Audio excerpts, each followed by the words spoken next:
ইচ্ছে আছে। তার জন্য আমার ইংলিশ সেন্টারে যাওয়ার ইচ্ছে আছে এবং ইংলিশে কনভারসেশন করার ইচ্ছে আছে। একটা কোনো কিছু করার ইচ্ছে বোঝায় মনস্তাত্ত্বিক একটা বিষয়, যেটি হলো যে আপনি কোনো কিছু করার ইচ্ছে। আমার ইংলিশে ফ্লুয়েন্টলি কথা বলার ইচ্ছে আছে। আমার ইংলিশ লার্নিং সেন্টারে যাওয়ার ইচ্ছা আছে, কনভারসেশন করার ইচ্ছে আছে এবং ইংলিশ শিখে দেশের বাইরে যাওয়ার ইচ্ছে আছে। এই যে আপনার কোনো কিছু ইচ্ছে আছে বোঝাতে, যেমন আপনি এটা সাধারণতই বলে থাকুন, যেটা হলো যে আমার কোনো কিছু করার ইচ্ছে আছে, আমার বিদেশ যাওয়ার ইচ্ছে আছে, আমার বেড়াতে যাওয়ার ইচ্ছে আছে। এই যে বেড়াতে যাওয়ার ইচ্ছে আছে, বিদেশ যাওয়ার ইচ্ছে আছে, কিছু শপিং করার ইচ্ছে আছে, ঘরটাকে সুন্দর করে একটা ইন্টেরিয়র ডিজাইন করার ইচ্ছে আছে। এই যে আপনার নিজস্ব কিছু ইচ্ছে আছে যা আপনি প্রকাশ করেন, মনস্তাত্ত্বিক কিছু বিষয়, সেটিকে আপনি কোন ফর্মে বলবেন আর কিসের সাহায্যে বলবেন? খুবই সহজ, সেটা হলো intend to। intend to একটা prepositional phrase, এটা দিয়ে আপনি খুব সহজে এই সেন্টেন্সটি প্রকাশ করতে পারবেন। So let's start to make a lot of sentences with intend to. Firstly, আমার ইংলিশ লার্নিং সেন্টারে যাওয়ার ইচ্ছে আছে। I intend to go to English Learning Center. আমার ইংলিশ শেখার ইচ্ছে আছে। I intend to learn English perfectly. আমার দেশের বাইরে যাওয়ার ইচ্ছা আছে, বিদেশ যাওয়ার ইচ্ছা আছে। I intend to go to abroad. I intend to go America. I intend to go London. I intend to go XYZ. তাহলে আপনি intend to দিয়ে অনেক সেন্টেন্স ক্রিয়েট করতে পারছেন, সেটা তো আমির ক্ষেত্রে। তাহলে আপনি যদি বলেন তার আমার সাথে বেড়াতে যাওয়ার ইচ্ছা আছে।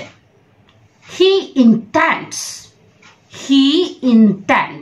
That means intends. Why intends? Why as with intent? Because intends third person singular, he or she. For that, intend with as intends.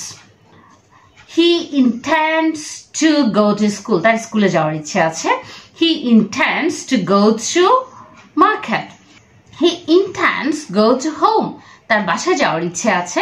He intends to buy a very gorgeous dress. We intend to gossip. We intend to buy a laptop. You intend to buy a mobile phone. তোমার একটা mobile কেনার ইচ্ছা আছে। তাহলে আপনি প্রথমে পাঁচটা sentence choose করুন।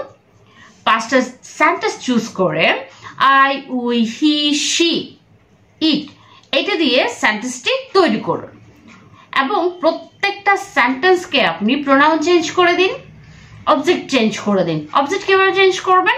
যেমন I intend to buy a laptop. Object change করলে I intend to buy a mobile phone. I intend to buy a television. I intend to buy a flat.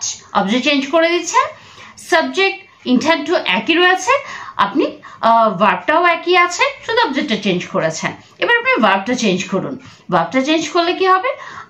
I intend to draw a picture. আমার একটা ছবি আঁকার ইচ্ছে আছে।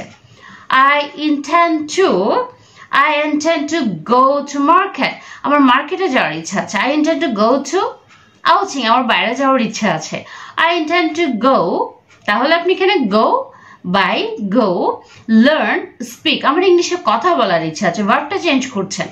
I intend to speak English. I intend to speak French. I intend to speak